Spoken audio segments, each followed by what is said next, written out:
Welcome everyone to the Pritzker Military Museum and Library here in Chicago, Illinois. Today's webinar is made possible with the support from Lillian and Larry Goodman Foundation. And we're going to be talking about a very modern topic in military history, and that is the current conflict, the war in Ukraine.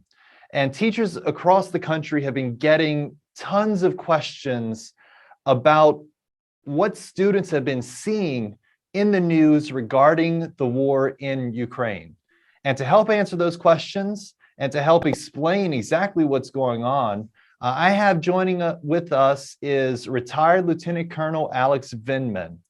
He was most recently the director for Eastern Europe, the Caucasus, and Russia on the White House's National Security Council. Previously, he served as a political military affairs officer for Russia. He was for the chairman of the Joint Chiefs of Staff, and he was the attaché to the U.S. Embassy in Moscow. While on the Joint Chiefs, he co-authored the National Military Strategy, Russia Annex, and was the principal author for the Global Campaign for Russia. He's currently a doctoral student and a senior fellow of Foreign Policy Institute at Johns Hopkins University. And he is also the Pritzker Military Fellow at Lawfare Institute and a board member for Renewed Democracy Initiative, a senior advisor to Vote Vets, and the author of a best-selling Times memoir, Here, Right Matters. So Colonel Vindman, welcome. That is quite an extensive introduction, all of that while working on your PhD. That is quite impressive. So to start, just tell us a little about yourself. Sure. So thanks for having me on. Looking forward to this conversation. So where to begin? The year was 1975. Not just kidding. So yeah, I was born in the Soviet Union, in the Ukraine Soviet Socialist Republic. As a toddler, came over to the U.S. In 1979 as a refugee. Like many of your viewers, families either their parents or someone in their background, we all came over from somewhere else, just about, and grew up in New York City, city kid. After graduating from high school, went off to college, did what's called the Reserve Officer Training Program. Some of your listeners might be familiar with the JROTC if they have it in their high schools. And then in ROTC, I was in the Army faculty, was commissioned at Cornell, and then went off to serve for 20 plus years, 21 and a half years to be exact. In my military career, I started off as an infantry officer, a troop leader, so combat soldier, served in Korea, and then served in combat in Iraq, was wounded in Iraq during one of the big fights that in 2004 in a city called Fallujah, and then came back, commanded troops, 174-man Stryker unit. It's a wheeled vehicle platform. And then decided that I think my skill set, my family background, my origins in the Slavic world as a Ukrainian immigrant, Russian speaker, I could do more good leveraging that knowledge to benefit the U.S. military, and became what's called a foreign area officer. Went off to pick up another language, learned Ukrainian, went off, traveled really from one end of Russia to the other, and then the areas around Russia that are important. So all the Central Asian countries, there are 5 of them. They're pretty much from an American perspective, they're so far away. They're basically halfway across the world. Visited those locations. Visited the Caucasus. It's a mountainous region in the southern part of Russia. Visited south of Russia, and then spent a year in Ukraine, understanding what's going on. What the Defense Department was doing there, what the U.S. national security objectives were there. So, like, what is it that the U.S. wants to accomplish in that part of the world? And then from there, went to graduate school, went to Harvard for my master's, and then finally had my first assignment. It's a 4-year, for this particular program, it's 4 more years of school. For those of you that are dreading school, It was about a decade after leaving university, so it was okay. It was a good break, and there I went to Moscow, and I served there before and after this first part of the Russia's war against Ukraine started. So from 2012 to 2015, based on my kind of unique knowledge and experiences, I went to the Pentagon, and I was the advisor for Russia, for Ukraine, for the region, to the senior military officer, the chairman of the Joint Chiefs of Staff. And based on my work there, I wrote the strategy for Russia. I was asked to go to the White House and basically lead the effort to manage Russia as an adversary. And I came to prominence because in 2019, under former President Trump, there was an effort to tip the scales in President Trump's favor for the 2020 elections, and I reported that. It's kind of a typical thing that a military officer is obligated to do. It ended up obviously becoming an impeachment hearing, and I found myself getting ready, leaving the military because it was really impossible to continue because the president was the commander in chief, and I was still serving in uniform at the time. I left in just a couple of years ago and started my doctoral studies at Johns Hopkins. I'm writing on this topic, basically the topic of how we got to this war between Russia and Ukraine, U.S. policy towards the region, and on TV extensively trying to explain what's going on to the American public, why this matters, the context that this is bigger than just the largest country in the world fighting the largest country in Europe, that this is about the direction of the 21st century. This is a struggle between democracy and authoritarianism. And I find myself discussing that. I talked to the White House. I was just on a call with them right before jumping on here. Speak to Congress, briefed a bunch of senators this morning, have briefing the House this evening. And that's what I do. I mean, that's kind of what I did to a certain extent for the military, but now I do it as a private citizen, just with a deep kind of knowledge developed over the course of a pretty substantial career, about over 20 years. So I'm happy to answer your questions about this war, what it means, what the dangers are, and just anything else you want to know about military careers or impeachments or whatever the case might be. Excellent, great. So let's start off. You know, our audience is a younger audience, and let's kind of start off with the basics, right? So I think it's important to start with a map, and that will show us not only the location of Ukraine, but it also shows us this particular map shows us the European nation states that are a part of NATO, and it really kind of shows the physical position that Ukraine is in, kind of wedged between Russia and NATO nations. Now, this map does not show non-European states like the United States and Canada. So it's not that we left it off. It's just that this map is a European map. So I kind of want to start this discussion with two fairly broad questions. First, can you explain the connection between, or the historical connection between Ukraine and Russia? And then while the map of NATO is still up, let's talk about NATO. Let's talk about why it was formed, why it's important. And I think that those two conversations are going to go well together, since they have a lot of, comparisons. They have a lot of connections together. So the year was 976. That sounds funny, but I'm working on the topic. So I'm not going to go all the way through the 1,000 years, but it is important to understand that the formation of what was the kind of the ancient empire of Kiev and Rus in what's currently the capital of Kiev, that dates back 1,000 years. There was no Russia at the time. Russia didn't actually come into existence. It's the forebearer of Russia called Muscovy didn't come into existence until about 250 years later or so. So about 200 to 250 years later, as a small kind of, backwoods, backwater. And it really rose to preeminence because whereas the Muscovy became a vassal, became kind of a lieutenant for the Mongol hordes. These are the kind of the warriors from Conan the Barbarian.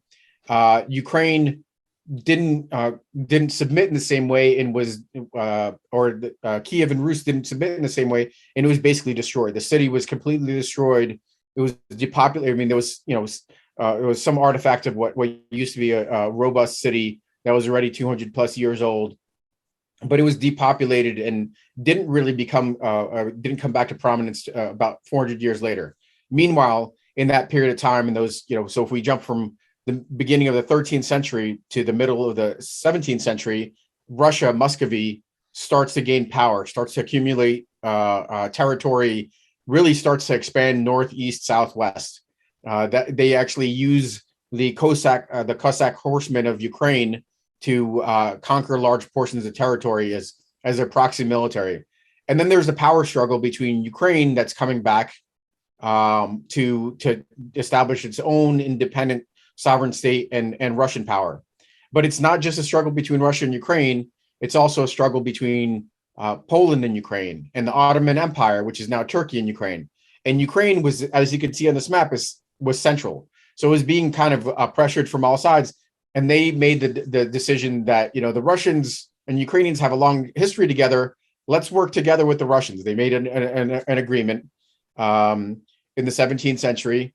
And the Russians didn't take it as like a temporary agreement, like an agreement to help Ukraine establish itself as a sovereign independent state. But basically, that's how the Russians gained control over Ukraine over the course of the next 150 years. Like what Ukraine had in terms of some autonomy, some freedoms, the Russians crushed until it was completely subordinated. And not the Ukraine that you see on the map here, but really kind of the eastern part of Ukraine, the 2/3 eastern part of Ukraine, because the western part of Ukraine actually stayed under Poland or the Austro-Hungarian Empire. This history is important because this is the history that Vladimir Putin calls on. I mean, he cherry picks the appropriate moments, but this is the history that he draws on to say that Ukraine is not a legitimate state, that Ukrainian people don't have the right to a country. They're not a separate people. The Russians' conception is that you have Greater Russia, which is Russia and the Kremlin. You have Little Russia, which is Ukraine, and then you have Belarus. But they're all kind of one people, indivisible. So this history becomes important. Once you get to the post-imperial period, for those of you that studied kind of World War I, it brought about the end of the Russian Empire with massive military failures. Not all that dissimilar to the massive military failures that are unfolding in this current war. Cautionary tale there. You have communist power come to bear. And the communists, because Ukraine had throughout that period still struggled for its own kind of independence, it forced the Soviet Union to establish as a union, not as a Russian Empire. Before 1917, all you would see is Russia. Belarus was part of Russia, Ukraine was part of Russia, all of that, Georgia, Kazakhstan, these were all part of Russia. But because Ukraine demanded some sort of independence, they decided to form as a Soviet Union with these 15 republics. And it was Ukraine and Georgia that were the principal vehicles because they were the ones that were demanding this kind of autonomy. This becomes important because fast forward to the end of the Soviet Union, it was Ukraine again that demanded its independence, that had a vote in December 1991 that created the forced the collapse of the Soviet Union because Ukraine decided to withdraw. There was no ability to maintain the Soviet Union because you would have this massive country. It looks small compared to Russia, but it's the largest country in Europe withdrawing, and there just wasn't no longer made sense to maintain some sort of union. And Putin remembers that. Putin is a cold warrior. He was a KGB lieutenant colonel at the time, and he blames Ukraine for the collapse of the Soviet Union, what he's called greatest tragedy in the 20th century. With regards to NATO, NATO arose after World War II in 1949. It was established because Russia had secured a lot of these countries that you see adjacent to Ukraine. All the Baltic countries, Estonia, Latvia, Lithuania, Poland, out to the Czech Republic, and then right up against Italy. All of this Central and Eastern European countries were under what was called the Soviet bloc, and to resist kind of Russia and its aggression, you had the rest of NATO. Some of those founding states included Turkey, included France and the UK. They established the North Atlantic Treaty Organization. It's a defensive organization that was built on the premise that an attack on one is an attack on all. And that's the way it looked really until 1997, when after the collapse of the Soviet Union, just a handful of years before, the Soviet Union basically started to dissolve the Warsaw Pact, the Russian version or the Soviet version of it, started to dissolve in 1990. 7 years later, all these countries were clamoring for protection. They knew that Russia would come back in a big way, and they were looking for a way to defend themselves, and their desire was to join NATO. And you had the first kind of series of countries, Czech Republic, Poland, Hungary, were the first countries to join. And slowly, everything that you see in blue now ended up getting folded into NATO, except for Ukraine. And then you have some neutral countries like Switzerland, Austria, and then there was a country that doesn't exist anymore, Yugoslavia. Half of it's been incorporated into NATO, half of it isn't. But really, the countries that are most in danger would be Ukraine, because it was right on the border with Russia and it didn't have NATO protections. The history between NATO and Russia, NATO and Ukraine, is somewhat complex. At times, even Vladimir Putin wanted to join NATO. There were comments from him back in 2000 where he said, "Okay, when is Russia's opportunity to join NATO?" Ukraine also was interested in joining NATO. They had established their own unique relationships. If all the rest of the 30 countries in NATO, as it looks now, have to kind of they're equals, there were two countries that had a unique relationship. There was Russia, that was part of the NATO-Russia Council, and Ukraine, that had a NATO-Ukraine Commission. And they worked together. In the beginning, it was relatively friendly. With Ukraine, it became increasingly friendly. But with Russia wanting to, starting to gain oil wealth in the 2000s, Putin wanting to rebuild Russian power, started to look for ways to kind of reincorporate some of the states. And his first efforts were on the two countries that were in part responsible for the collapse of the Soviet Union, Georgia and Ukraine. He's gone to war against both of them. That's not coincidental. These are the countries that most wanted their independence, and they were the most to blame for the collapse of the Soviet Union. So just to recap just a moment, you mentioned that NATO was formed with the idea that an attack on one member would be an attack on all. Now, just to clarify for students, that is what they've been hearing a lot in the news is what they called Article 5, right? Yes, that's exactly right. There are multiple different articles. The most relevant one that gets spoken about is NATO Article 5, which is the mutual defense article. There are other there are ones where there are consultations, but this is the one that you would call on when there's a threat to NATO directly. And since its founding, it's only been called on once. And that one time that it was called on, it was during the 9/11 attacks and the war that followed it. So the current conflict that we're watching unfold on television actually really began in 2014, right, with the Russian invasion of, pseudo invasion, I guess, of the Crimea and support of separatists. Can you explain a little bit about the earliest part of the conflict? Sure. And and what caused this major escalation that we saw here in February? Sure. So it's the first part of the military phase of this conflict unfolded in 2014, but the political pressures, the economic pressures, the informational component of this war has been going on for a couple of decades. In 2000, the first time Ukraine had a revolution was in 2004, was following an attempt to steal an election. So Putin, the leader of Russia, attempted to put in his own preferred candidate in a 2004 election in Ukraine. The election was rigged, and the people came out in mass. Hundreds of thousands of people came out and started what ended up being called a Orange Revolution. They ended up bringing in a Western leader to take the reins of government after the election was rerun. So that was the kind of the first efforts. And then there was the economic pressure. Russia was looking to, there's a lot of gas that flows in from Russia through Ukraine, either to Ukraine or onward to Europe. So the Russians were messing around with the gas flows and trying to freeze out Ukraine to get them to cooperate. That also wasn't enough pressure. The Ukrainian people kind of managed to deal with it. They had to pay higher prices, so they lived with it to a certain extent.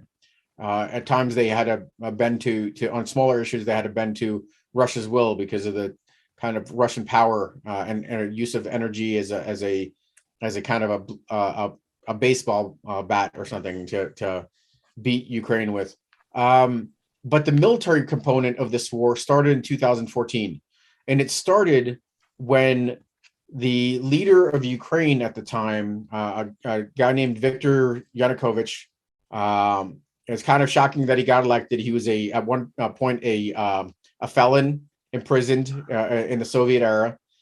He was the guy that Vladimir Putin tried to install in 2004, but he legitimately won office in 2010 because the people were dissatisfied with how the Western-leaning guy managed affairs. There was a lot of corruption.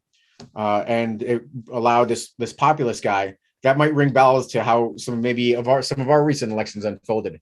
But so he came in, and there were discussions between greater cooperation with Russia and greater cooperation with the European Union. It's this economic union, political union that Ukraine wanted to be a part of.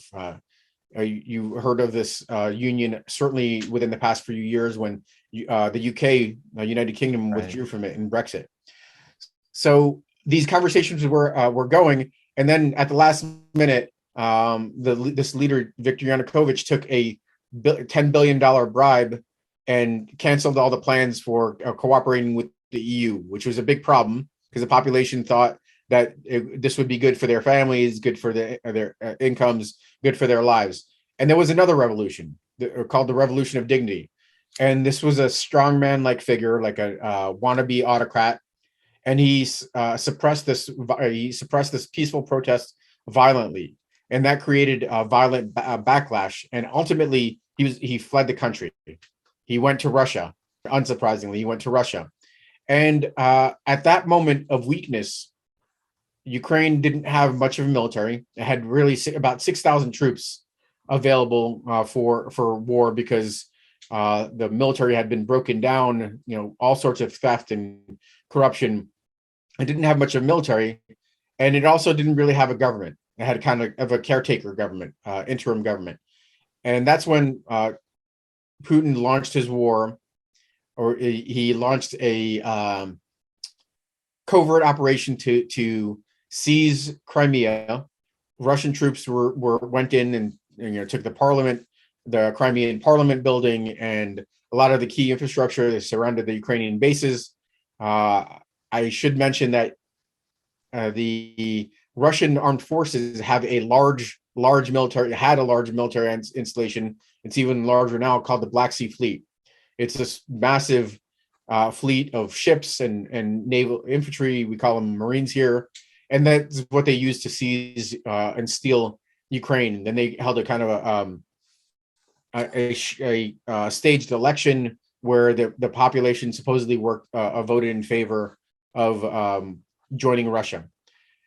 but that wasn't enough. The Russians knew that just taking Crimea wouldn't be sufficient, so they also attempted to do the same thing in eastern Ukraine. That's where this war has been unfolding for the first for 8 years since 2014. And they attempt to do the same thing, seize the government buildings, seize critical infrastructure, but the Ukrainians responded to that and they resisted.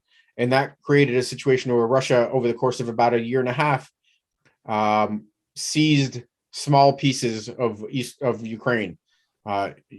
Crimea amounts to about 3% of stolen territory, and these regions in the east amounted to another 4%. That's how big the country is. I mean, on the map it looks pretty significant, but they're actually pretty small pieces of Ukraine, and that's where the war was frozen for quite a few years.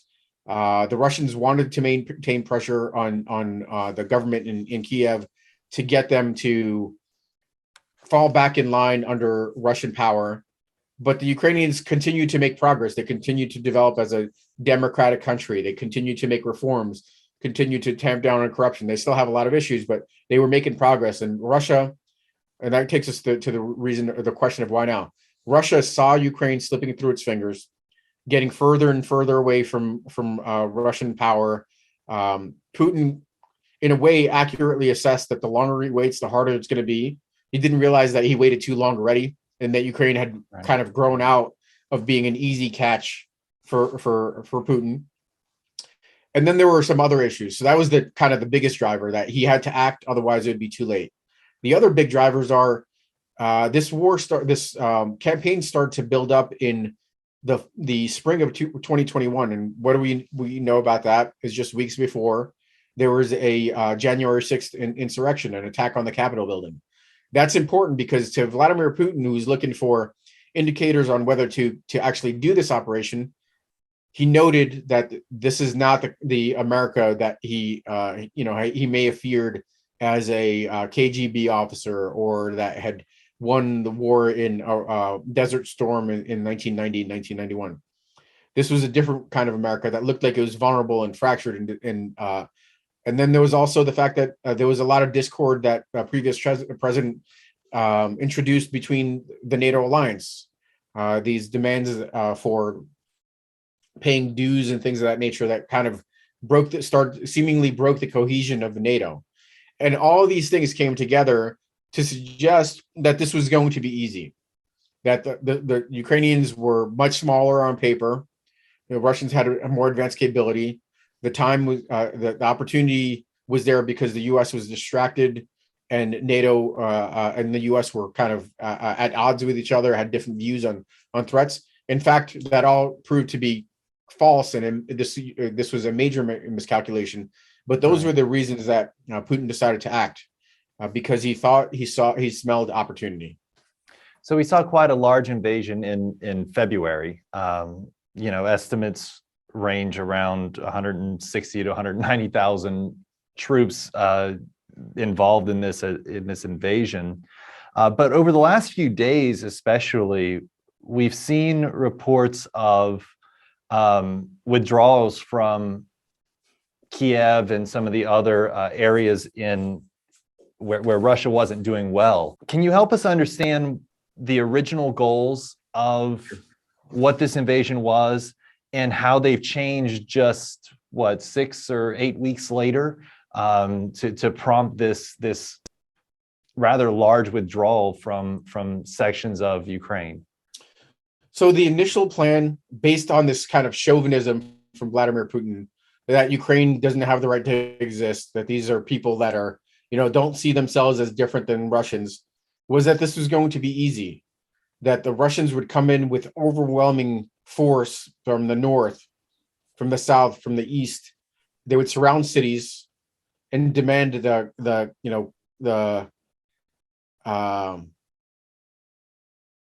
end of the democratic government. In their view, this was a viable plan. The troops that went in were briefed on the fact that they were either going in as peacekeepers, or this was training exercise. They were not going to experience much of a resistance. And they really, in a lot of ways, part of this is just kind of maybe dumb luck, because the Ukrainians also didn't expect the Russians to take this action. In a lot of ways, they thought this was, this was just kind of what's called coercive diplomacy. This notion that you put a lot of troops on the border, you're kind of menacing, you're threatening, and the other side is going to bend to your will. So that's what the Ukrainians thought, and they didn't really posturing. Yeah. And then, kind of like, a bully or something of that nature. So the Ukrainians didn't prepare a defense. They didn't prepare a defense at the border. The Russians actually rolled forward, seemingly making huge gains in short periods of time, driving hundreds of kilometers within a couple of days. And then they ran into a brick wall. They ran into an iron will to defend Ukraine, to defend homes, to defend freedoms that they've Ukrainian people have become accustomed to over 30 years. And as they hit these walls at the cities, they started to encounter resistance. They started to expend their ammunition, run out of food, run out of fuel, and then they started to call for a resupply. So they were getting the Ukrainians were landing punches, destroying vehicles on these around the cities. And then at the same time, as these supply lines were coming in, these supply trucks, food trucks, ammunition trucks were coming in, the Ukrainians were just plastering them, destroying massive convoys of equipment and resupply. And that accounted for a huge number of casualties. The number of dead Russian soldiers is now estimated at over 18,000. Wow. That's in 6 weeks of war. In 10 years of war, the Soviet Union was twice the size of Russia. A population of 320 million people. Russia is 140 million people. The Soviet Union lost about 15,000 troops in 10 years of war in Afghanistan. They've lost significantly more than that now in just a little over a month of war in Ukraine. Yeah. It is a devastating loss.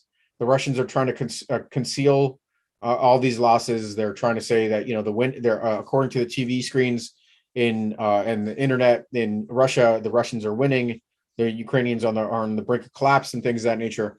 But that in reality, the military just couldn't continue with those kinds of losses. So what they did was they did really the only thing something that I remember saying on TV they should have done 5 weeks ago, a week into this war. They should have retreated.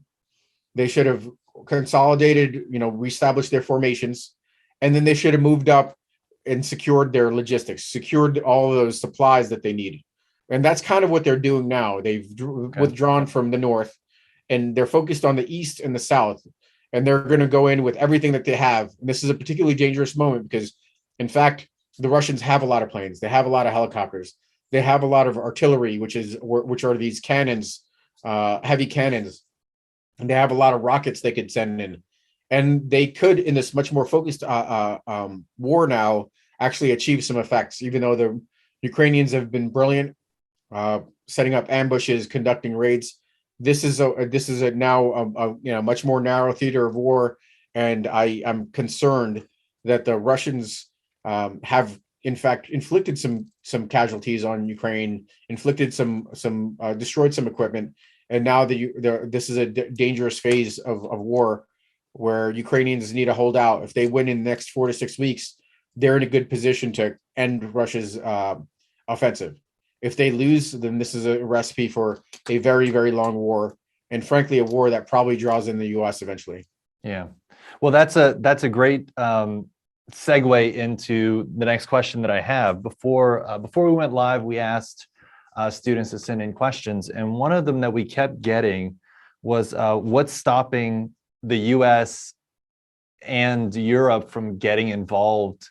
And the question was around the atrocities that we've seen in recent days, but just the overall war. What's stopping the United States from getting more involved? I would say the major thing is fear, but it's not a rational fear. It's a misplaced fear. It's a fear driven by kind of like the primal fight or flight. Like you get cornered, you have to decide to fight or fight. And this fear is driven by the fact that Russia has a nuclear arsenal, a massive nuclear arsenal, and Russia has been threatening to use its nuclear arsenal. Now, it's a bully, and those threats are hollow because there's something called mutually assured destruction. We have as big, if not bigger, nuclear arsenal. So it doesn't make sense for them to launch a nuclear war because they'd get destroyed. Mutually assured destruction is what prevented us from having a nuclear war in the Cold War when we were, we were clearly adversaries. But this fear is driving the decisions by policymakers because there's a perception that anything that we do, any significant action that we take could start putting us on this ladder that we climb towards nuclear war. In fact, the rationale is, I explained why we're not likely to get to nuclear war. Russia only intends to use its nuclear weapons if there is an existential threat, meaning that it's a threat to Russia's survival. It's the U.S. is not, or NATO is not threatening Russia's survival, so that's not even in play. And then even the conventional war, meaning just our army fighting their army, is also a far-fetched idea. They're already having a hard time in Ukraine. They do not want to get into a fight with the U.S. Imagine you're kind of like you're a big shot bully in your high school.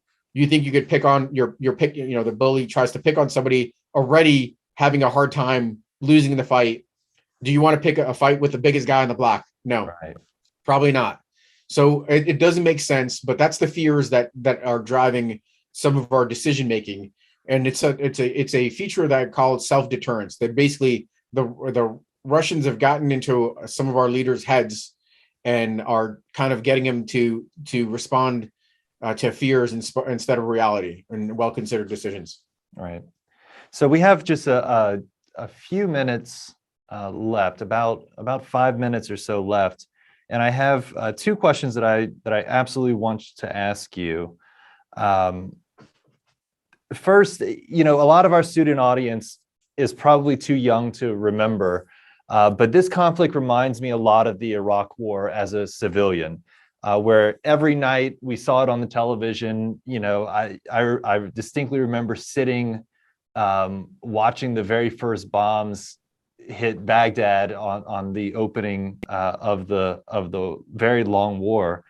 But the big difference now than it was during the Iraq War is that there's so much propaganda and so much fake news and so many misleading reports out there about this conflict.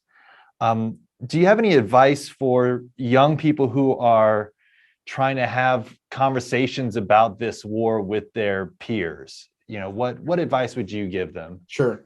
So it sounds to me like you were saying you watched this war, the Iraq War unfold as a civilian, and then you're a civilian again. I actually was already in the military.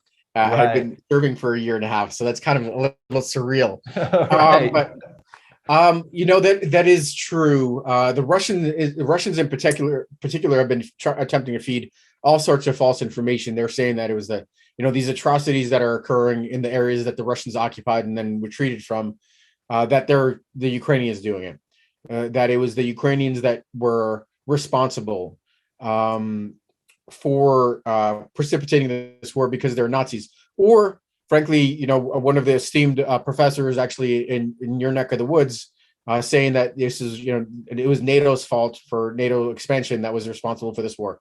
These are not true. I think that the best thing to do, as with many things, is kind of look at the reliability of the sources. There's a difference between, let's say, I'm a New Yorker, so I'll say New York Times, and then the New York Post. Those are two different kinds of papers. You guys have the Herald Tribune, I think, is your kind of well-regarded paper, and I'm not sure what the equivalent of the rag is. But there's a difference. So those sources are important. The other thing to do is survey a couple of different sources to kind of get different perspectives. That's always important. I hope that at some point your students also kind of learn, get some language facility. I remember studying Spanish in high school, but Russian, Ukrainian, if they're interested in, that's when you could start developing some passion for language. And maybe there might be some future Russia experts in your audience. So those types of things would be useful to do, and then look to people that are truth tellers instead of like mouthpieces and stuff like that. There are too many of those folks that are entertainers rather than than reporters. Right. So we have just a few minutes left. One more question for you. And I'm going to ask you to speculate a little bit. And if you had a crystal ball and you look into the future, what does success look like in this conflict? What does Ukraine look like in 5 years or 10 years? Yeah, so I could tell you that it's clear to me that Ukraine, and this was in doubt 6 weeks ago, that Ukraine would be able to survive, at least survive in the same way, it might have survived as a greatly diminished country. To me, now the vast majority of Ukraine is going to stay under democratic control. Ukraine is going to exit this war as a sovereign, independent state. There's a question about whether it loses some more territory in the east and the south, but the vast majority may very well still leave this war as the largest country in Europe, even after those losses.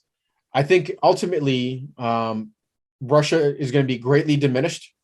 Russia is going to be isolated as long as Putin's in power. It's going to be subject to sanctions. It's going to be a pariah state.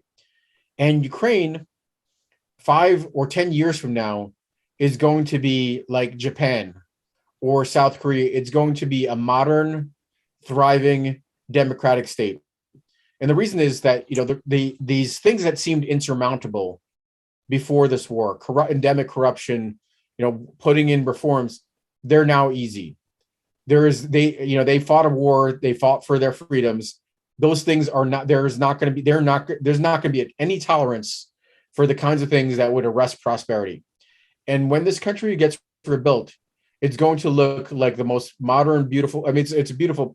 Kiev is a beautiful place. It's called the Garden City, but it's going to look like it. It's going to look like the place it earned in amongst the nations of the world, because in fact it saved prosperity for America. It saved prosperity for Europe. It saved the kind of systems that helped America thrive since World War II. We were on the cusp of Russia seizing Ukraine. There's a scenario in which Russia seized Ukraine and then continued to acquire territory. And it set the same template, same example for China and Iran and all these other kind of bully states. But Ukraine winning on the battlefield has kind of saved the 21st century for America and the West. So I think it's going to benefit from that after a great deal of suffering, horrific suffering, but that's where it's going to end up. Right. So we have been talking to retired Lieutenant Colonel Alex Vindman, former director of Eastern Europe and the Caucasus and Russia on the White House's National Security Council. So Lieutenant Colonel Vindman, thank you so much for joining us. I appreciated this conversation, and I know that our audience learned a great deal. Today's program was supported by Lillian and Larry Goodman Foundations. So thank you also to them for allowing us to share your words and to talk about this very difficult conflict with students all around the country. So thank you very much. Terrific. Thank you.